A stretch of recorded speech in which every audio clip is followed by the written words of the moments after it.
नमस्कार। आज राज्यातील अखेरचा मतदानाचा टप्पा आणि देशातील 5वा टप्पा आज पार पाडत आहे। या 5व्या टप्प्यामध्ये महाराष्ट्रातील 13 जागांसह देशातील 49 जागांवरती आज मतदान होणार आहे। यामध्ये दिग्गज असे उमेदवार जे आहेत मैदानामध्ये आहेत, त्यांचं जे भवितव्य आहे आज मतपेटीमध्ये बंद होणार आहे। त्यामध्ये पंतप्रधान पदाचे दावेदार असणारे राहुल गांधी हे सुद्धा आज रायबरेलीमधून त्यांचं मतदान होणार आहे।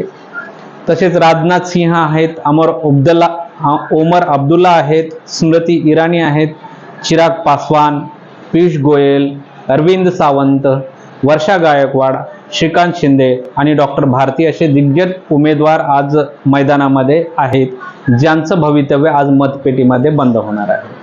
या अनुषंगाने मी भारतीय जनतेला आव्हान करू इच्छितो की नम्रपणे त्यांना मी विनंती करू इच्छितो की ही देशाची निवडणूक आहे। 2024 हे इलेक्शन हे नुसतं मोदी आणि राहुल गांधी यांच्यातलं इलेक्शन नाही किंवा काँग्रेस किंवा बीजेपी यांच्यातलं इलेक्शन नाही, तर देशाचं हे एक महत्त्वपूर्ण इलेक्शन आज पार पाडत आहे आणि त्याचा हा 5वा टप्पा पार पडत आहे आणि आपल्या महाराष्ट्रातला हा अखेरचा टप्पा आहे।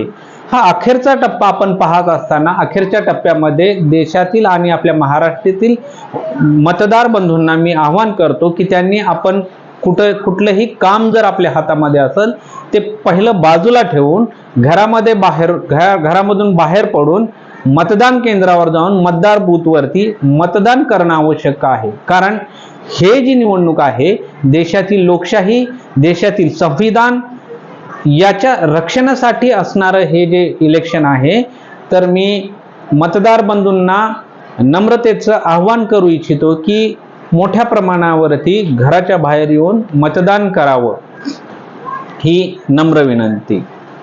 धन्यवाद।